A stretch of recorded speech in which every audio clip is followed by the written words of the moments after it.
Baik, Ibu, selanjutnya kita akan sama-sama mendengarkan sambutan dari Kepala Kantor Urusan Agama Kecamatan Cibenying Kidul, yaitu Bapak Dr. Haji Ahmad Jailani AWMAG. Kepadanya kami persilahkan.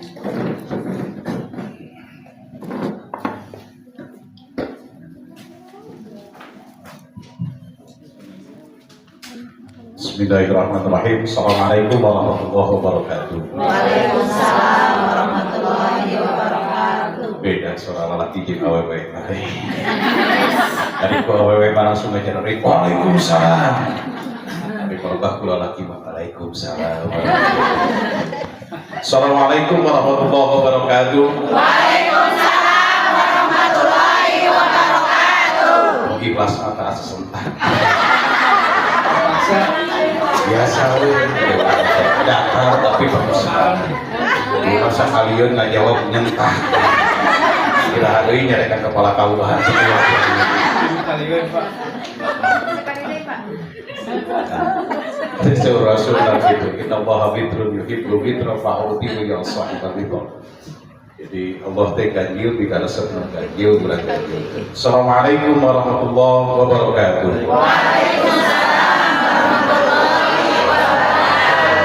Bedakan tak cuma ikhlasnya. Ikhlas.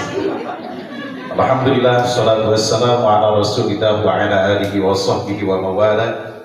Asyhadu an la ilaha illallah wa asyhadu anna Muhammadan abduhu wa rasuluh. Allahumma shalli wa sallim wa barik ala sayyidina Muhammad wa ala alihi wa sahbihi ajma'in, amma ba'du. Faqala ta'ala fi kitabihil karim, a'udzu billahi minasyaitonir rajim. Bismillahirrahmanirrahim.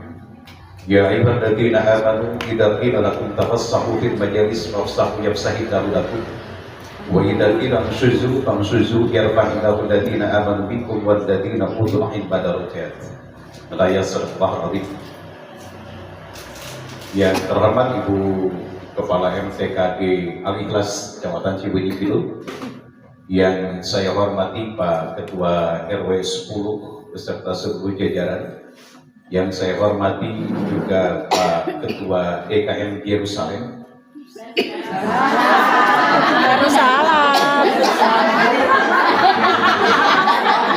Nanti saya jelaskan. Tolong kali protes.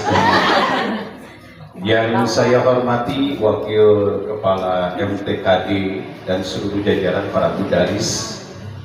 Yang saya hormati para panitia pembagian rapot MTKD Kampus 3, dan tentu yang saya hormati, saya banggakan adalah para mahasantri MTKD Kampus 3 pada suka pada sudah pada terus protes terima Nanti dijelaskan Pak. ya, nanti saya jelaskan.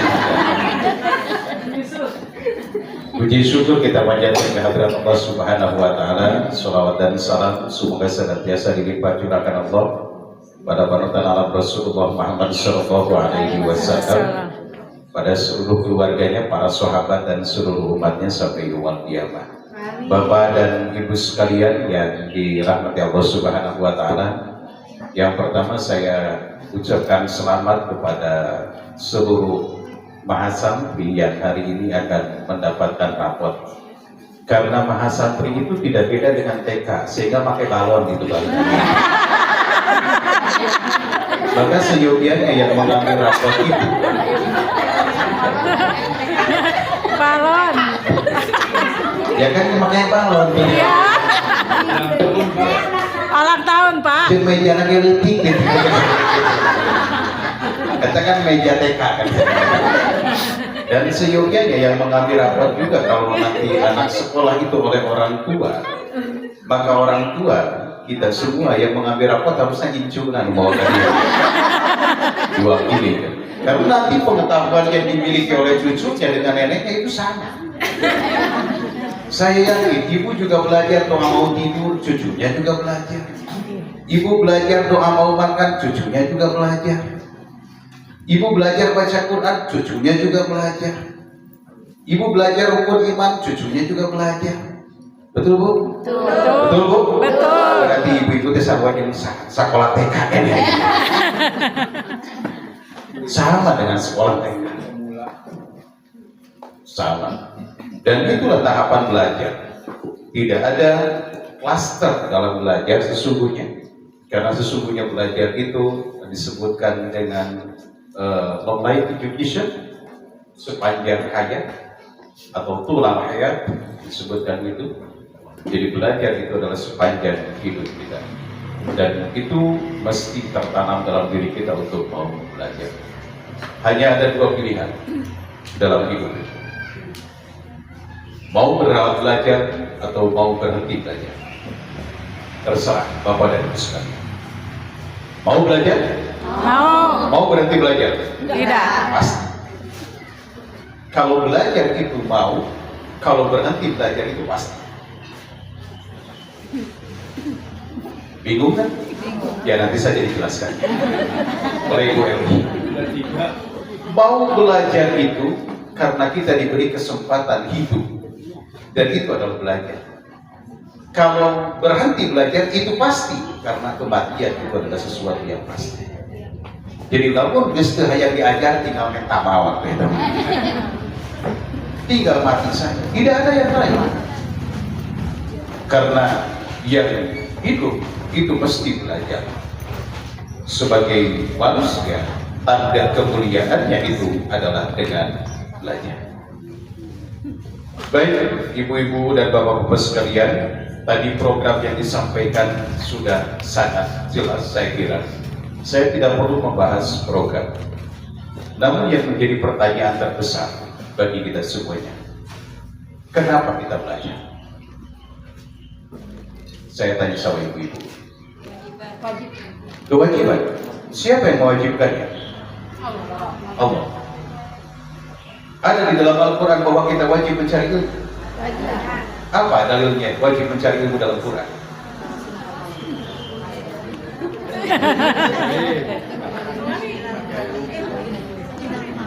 Ada di dalam Quran yang memerintahkan kepada kita untuk wajib mencari ilmu.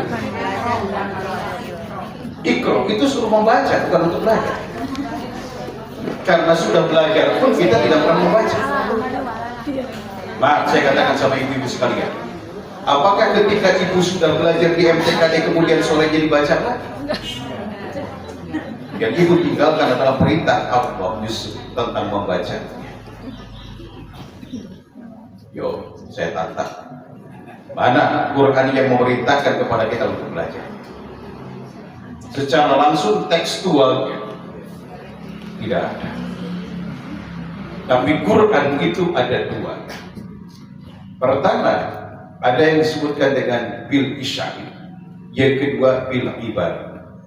Ada dengan isyarat-isyarat Quran, ada dengan redaksi Al-Quran. Ada yang redaksional, yang kita sebut dengan tekstual, dan ada lagi yang disebut dengan kontekstual. Langsung kalimatnya di dalam Al-Quran belajarlah, tidak ada. Tapi kontekstual di sana yang kita maknai dari Iqra, dari tadi ayat Quran, yarfa'illahu alladziina aamanu minkum walladziina utul ilma darajat. Itu kontekstual, menandakan bahwa orang yang mencari ilmu dan memiliki ilmu itu memiliki derajat yang tinggi. Kontekstual. Justru penjabarannya berada di dalam hadis. Hadis yang mengatakan tadi utlubul ilma minal mahdi ilal lahdi. Satu itu utlubul ilma walau bisin, fa inna talabal ilma faridatun ala kulli muslimin wa muslimatin wa ala kulli muslimin wa muslimatin. Ada lagi man salaka tariqan ilal ilmi sa'alallahu tariqan ilal jannah. Itu hadis yang secara tekstual memerintahkan sebagai bentuk tafsir daripada Al-Quran. Jadi fungsi daripada hadis itu adalah menjadi tafsir. Jadi ada yang disebutkan dengan fungsi hadis itu adalah pertama untuk menjadi bayanut tafsir, yang kedua bayanut takrim, yang ketiga ada bayanut takrim. Tiga. Bayan tafsir adalah untuk menafsirkan dari ayat-ayat Quran yang masih mubham, yang perlu penjelasan lebih lanjut. Bayan taklil adalah untuk memperinci tentang hal yang sudah tercantum di dalam Al-Quran dan dirinci itu melalui hadis. Dan ada lagi bayan takrir adalah untuk menjelaskan sesuatu yang secara kontekstual ada di dalam Quran dan kemudian diterjemahkan secara langsung melalui hadis. Nah, jadi ngajak ulul hadis gitu sih. Kita mah bagian pakaian, lain bagian saya. Bagian buliris nanti ilmu nanti. Duga buliris itu kali nyata aja ulul hadis aja. Ini ada buah nafi kali lagi.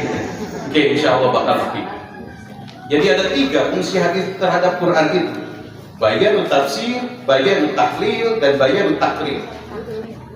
Untuk menjelaskan, untuk memperinci, dan untuk kemudian menetapkan satu hukum yang tidak ada atau hanya secara kontekstual diisyaratkan di dalam Al-Quran.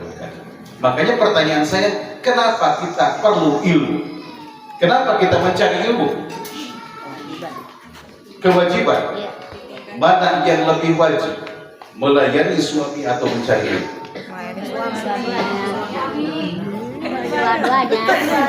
Dua-duanya.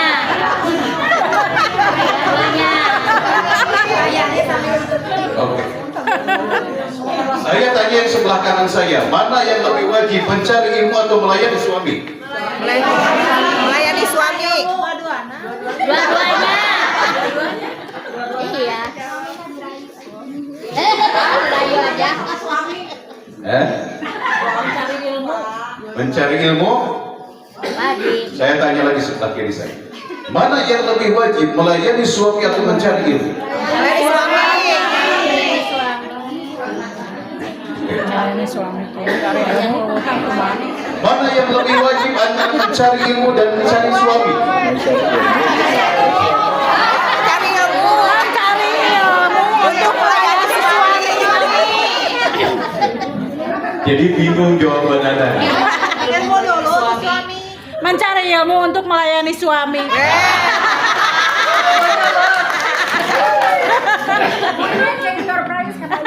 Mendengarnya melayani. Jadi kan kalimatnya pertanyaannya cuma dua. Mana yang wajib itu, mencari ilmu atau melayani suami? Jawaban Bu Alih itu adalah mencari suami.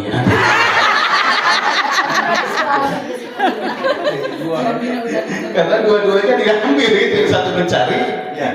yang satu lagi suami gitu. Ya. Pertanyaannya tadi kembali, kenapa kita perlu bahkan wajib mencari ilmu? Baik. Jawab, kenapa kita wajib mencari ilmu? Karena dalam kehidupan butuh ilmu. Supaya pintar, supaya Tahu.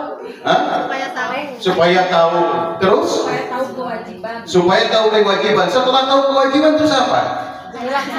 Dilaksanakan. Melaksanakan kewajiban. Oke, kewajiban pertama terhadap suami apa? Apa mau dibulak-balik? Kewajiban pertama terhadap suami. Taat. Oke, tak. Yang pertama kali kepada suami itu adalah Taat. yang kedua apa?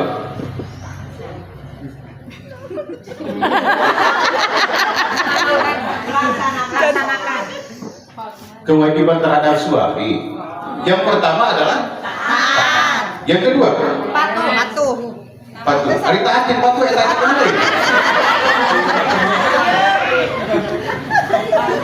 Yang kedua Melayani amanah. hormat. Yang ketiga melayani. Yang Apa keempat, melayani? kenapa ini menjadi penting? Kenapa ini menjadi penting? Saya tanya sama ibu, semua, termasuk bapak, siapa yang lebih banyak dibeli? Handphone atau suami?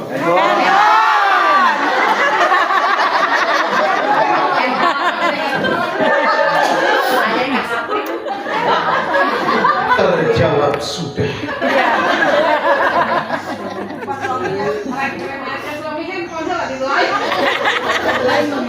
Siapa yang lebih banyak didengar, handphone atau suami? Terjawab sudah. Yang namanya tadi taat, hormat, patuh, yani bohong. Bahkan ketika suami mengeluh kepada istri, apa si istri mau mendengar keluhan tersebut? Sedikit jawaban. Ketika sekarang handphone itu mengeluh tidak punya pulsa, apakah Anda segera membeli pulsa? Ternyata kedudukan handphone itu jauh lebih terhormat daripada suami.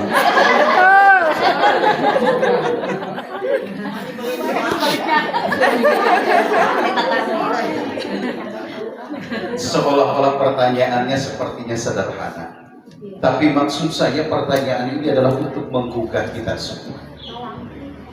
Pertanyaannya sederhana, tapi ini untuk menggugah kita semua. Baik, itu yang pertama. Yang paling banyak dibelai itu adalah HP. Yang kedua, siapakah yang paling diperhatikan dalam kehidupan sehari-hari kita? Handphone atau suami kita? Perhatian itu sudah teralihkan. Suami dulu yang paling ganteng, sekarang handphone yang paling ganteng. Coba setiap hari ibu-ibu berapa kali menatap handphone ini? Sering. Wajahnya, dibelai badannya, sementara tinggal suami begitu balik. Setuju, Pak. Leres pisan.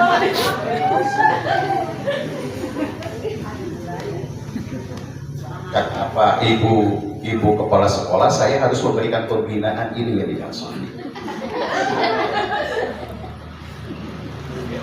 Ini yang dimaksud. Bapak lagi curhat ya. Ini untuk menyadarkan kita semua tentang kewajiban dan tanggung jawab. Karena tadi dikatakan, kenapa kita mencari ilmu? Untuk tahu.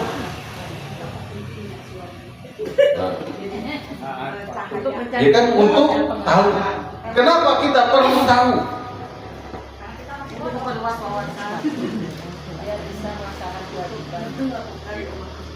Kenapa kita perlu tahu untuk bisa melaksanakan kewajiban? Bagaimana mungkin kita bisa melaksanakan kewajiban setelah yang kita tahu saat ini bahwa wajib taat, wajib hormat, wajib turut, wajib patuh, wajib menghormati, mentaati, mencintai suami. Ternyata handphone kita nomor satu daripada suami kita.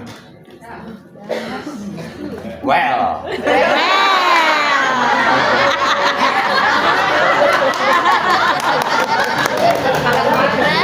Betul Bu? Betul Bu? Gak apa-apa, maklum kita baru kelas 1. Baru TK. Santai. Jadi itu, kenapa kita perlu mencari ilmu? Pertama jawabannya, karena manusia menjadi mulia karena pengetahuan. Manusia mulia itu karena pengetahuan. Dari mana kemuliaan manusia itu? Dari pengetahuan. Lihat dalam Al-Quran surat Al-Baqarah. Wa idh qala rabbuka lil malaikati inni ja'ilun fil ardi khalifah. Qalu ataj'alu fiha man yufsidu fiha wa yasfiku ad-dima' wa nahnu nusabbihu bihamdika wa nuqaddisu lak. Qala inni a'lamu ma la ta'lamun. Wa 'allama Adama al-asma'a kullaha thumma 'aradahum 'ala al-malaikati. Faqala anbi'uni bi asma'i haula'i in kuntum shadiqin. Apa jawaban malaikat? Qalu subhanaka la ilma lana illa ma 'allamtana innaka antal alimul hakim. Apa yang dikatakannya? Qala ya Adamu anbi'hum bi asma'ihim. Wahai Adam, sebutkanlah nama-nama semuanya.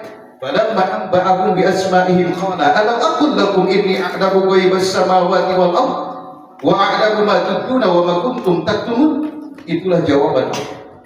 Bukankah aku telah katakan kepada engkau wahai malaikat, alam aqul lakum inni a'lamu ghaibas samawati wal ardh. Aku sangat mengetahui, memahami tentang apa yang terjadi, apa yang tersembunyi dari langit dan bumi yang menunjukkan tentang eksistensi manusia itu mulia karena ilmu, karena pengetahuan. Sehingga kemudian Nabi Adam itu diberikan satu bonus oleh Allah Subhanahu wa taala. Ya Adam uskun anta wa zawjukal jannah. Wahai Adam, tinggallah engkau di surga bersama dengan istrimu. Tahu suratnya, Bu? Tahu suratnya yang barusan saya baca? Al-Baqarah di awal-awal. Ya Adam uskun anta wa zawjukal jannah. Fakula minha haitsu syi'tum. Fakula minhuma haitsu syi'tuma. Cuma satu yang dilarang oleh Allah. Wa taqrabu hadhihi syajarata fatakuna minadh dhalimin. Itu Quran menjelaskan tentang bagaimana mulianya Adam itu dengan pengetahuan yang dimilikinya. Jadi ibu semua itu bisa lebih mulia dari malaikat. Kenapa? Malaikat itu tugasnya satu, Bu. Yang ngurus nunutan, kita malaikatnya hiji. Oh, sudah bagian nunutan ya, teman. Oh, ibu MTKD kampus itu iya nunutan. Itu dicatat. Anu yang hujan khusus bagian yang hujan kumpul. Ayah malaikat bagian yang hujan, ayah. Raja malaikat bagiannya rame, ayah rame. Ayah malaikat khusus anu bagian barang dahar kumpul, ayah dicatat. Itu satu tugas. Malaikat itu hanya satu vokasional yang dimiliki, tidak banyak vokasional itu keahlian. Kadang ayah nu tugasan yang ningalikeun anu ningali HP, ayah gitu. Nya mau HP we sih buat apa cerita tadi ti mimiti ngaji. Nepi ka ngeusan ayo we. Itu ada itu khusus malaikat bagian satu vokasional. Tapi manusia coba semuanya dilakukan oleh diri sendiri. Keur barang uang bari nunutan. Tuluy nyambung jarakkeun sampean. Kes itu ayah anu nelpon ngajawab heula WA.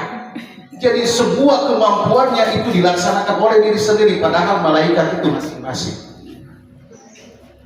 Jadi jangan dikira ibu yang lagi lagi duduk nyawa handphone katingali jelas cek malaikat itu penurutan wae ke ngaji ayeuna teh.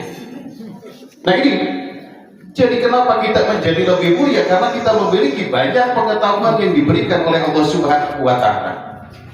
Tapi ingat bahwa ilmu itu bagaikan cahaya, tadi kata Bu Eli. Cahaya itu tidak akan nempel ke dalam diri seseorang dan tidak akan pernah memantul kepada diri seseorang apabila dalam diri orang itu ada kesombongan dan ketakaburan. Jadi ulah sombong pada jadi mahasiswi MTKD. Dasar gua aja muda TK. Aya tahu. Nanti lagus MTKD. Aku mau di MTKD. Lamun apa lu TK.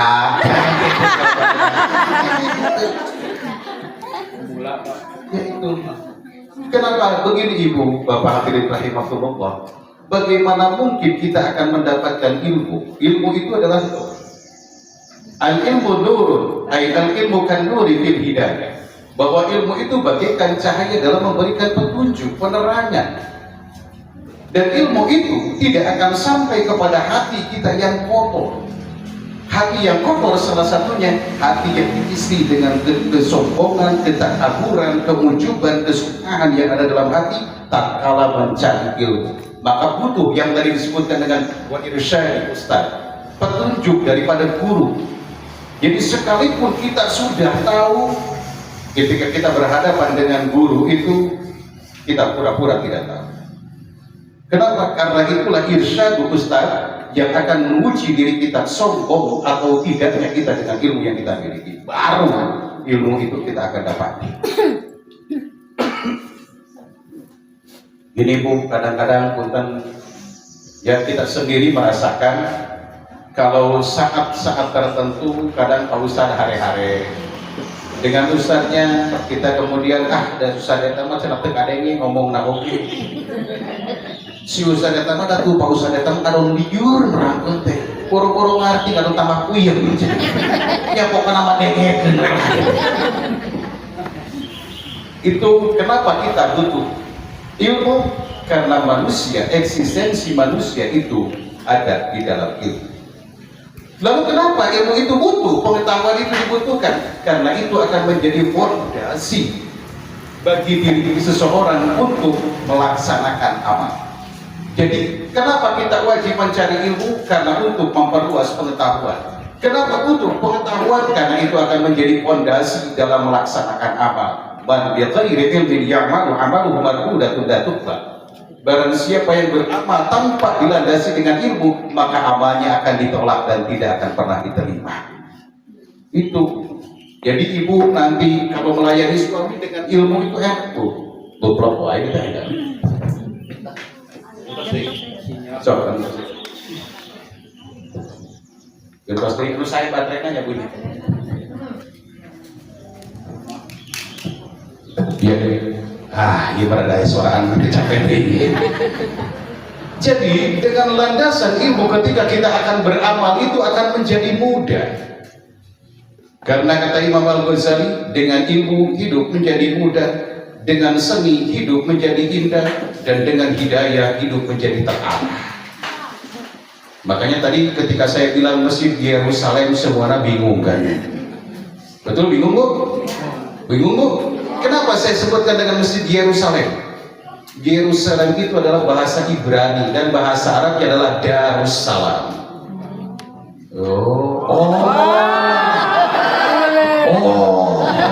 Paduan suara anak naik kalau Jadi kalau saya sebutkan dengan Yerusalem itu bukan tanpa landasan, tapi dengan ilmu. Saya pancing semuanya. Pak, Darussalam sana saya Yerusalem. Kita Yerusalem itu adalah Darussalam, negeri yang penuh dengan keselamatan, negeri yang penuh dengan kedamaian, ketenangan, walaupun saat ini negeri itu tetap berkecamuk peperangan. Gitu. Itu. Jadi itu yang menjadi landasan kenapa kita penting mencari ilmu, karena itu untuk memperluas wawasan diri kita dan itu akan menjadi kemuliaan. Setelah luas ilmunya, buat apa? Itu untuk menjadi fondasi dan dasar bagi kita untuk beramal. Salah satu bentuk hasil amaliyahnya itu adalah dengan waktunya yang dibatasi. Ya. Dengan melaksanakan nanti itu melaksanakan bakti sosial, itu bentuk pengamalan. Bentuk pengamalan terhadap ilmu yang dimiliki. Tenang, mau lampung di jam 12 gitu. Jadi itu landasan-landasan buat kita, sehingga nanti tidak ada kesombongan ketika kita berangkat. Justru kita memperoleh ilmu itu menjadi landasan pengetahuan kita untuk memperluas diri kita dan menjadi landasan untuk beramal soleh. Sehingga amal soleh yang kita laksanakan itu tidak akan dicampuri dengan riya. Tidak dicampuri dengan riya, karena berawal berangkatnya juga tidak ada kesombongan. Kalau berangkat berawal dari kesombongan, maka kesananya akan ada riya. Tapi kalau berangkat dari ketawaduan, maka kesananya akan muncul yang disebutkan dengan keikhlasan. Itu kaitannya bu. Jadi apapun nanti yang kita laksanakan bukan karena kuasa kita. Ibu bisa berdiri? Bisa berdiri? Bisa. Bisa duduk? Bisa. Nikmat duduknya? Nikmat. Nikmat duduknya? Nikmat. Saya tanya, kenapa duduknya bisa enak? Apa kuasa Allahnya dalam duduk itu? Baik. Baik. Hah? Diberikan apa bu? Dikasih sehat, sehingga duduknya nikmat. Betul. Sebetulnya yang menjadikan ibu nikmat duduk karena boga bujur hipu. Coba lamun teras bujurna, wah bisa diuk na nikmat. Bujurna menang nyeun tina bersih. Begitu rek nu kadua bujurna lebar. Coba lamun lancip jika hasil pak. Kebayang bu, Kalau pantat kita seperti asupan itu apa Bu? Kubusan, lancip itu. Setiap kali kita akan kudu mau ke bau jauh. Lancar. Yang ketiga, lantaran pantat kitanya nggak ada bisulan, Bu. Jadi nikmat. Dan itu bukan kuasa kita, itu kehendak Allah. Maka ketika kita berangkat untuk mengaji, ketika kita berangkat ke FTKD, hilangkan kesombongan. Saya berangkat adalah karena kekuatan yang Allah berikan kepada kita. Kita berangkat itu karena kenikmatan yang Allah limpahkan kepada kita, sehingga kita memperoleh ilmunya itu nanti dasarnya bukan kesombongan, bukan ria, tapi akan melahirkan keikhlasan dalam mengamalkan. Saya kira itu sajalah. Saya lihat matanya sudah melihat ke kiri semuanya. Sudah banyak lirikan mata yang ke kiri karena di sana ada nasi. Lirikan ke jam tangan isyarat untuk berhenti bicara. Dan lirikan ke kaki karena istiqwat cangkel. Itu saja saya kira yang disampaikan. Mudah-mudahan sedikit tapi bisa menggugah rasa kita dan kesadaran kita tentang pentingnya kita mencari ilmu yang tentu dasarnya adalah Al-Quranul Karim dan hadis Rasulullah Sallallahu Alaihi Wasallam. Saya kira itu sajalah yang saya sampaikan. Mudah-mudahan ada manfaatnya. Kalaupun ada yang salah itu dari diri saya sendiri dan yang benarnya dari Allah dan Rasulnya. Semoga Allah senantiasa memberikan bimbingan kepada kita semuanya dan mengampuni segala dosa dan kealfaan kita semuanya. Wallahul muwaffiq ila aqwamit thoriq. Assalamualaikum warahmatullahi wabarakatuh. Waalaikumsalam warahmatullahi wabarakatuh. Alhamdulillah, terima kasih kepada Bapak Kepala KUA yang berkenan memberikan bimbingan kepada kami semua. Semoga bermanfaat dan semoga menjadi amal jariah untuk Bapak dan untuk kita menjadi bekal ke depannya. Amin ya rabbal alamin.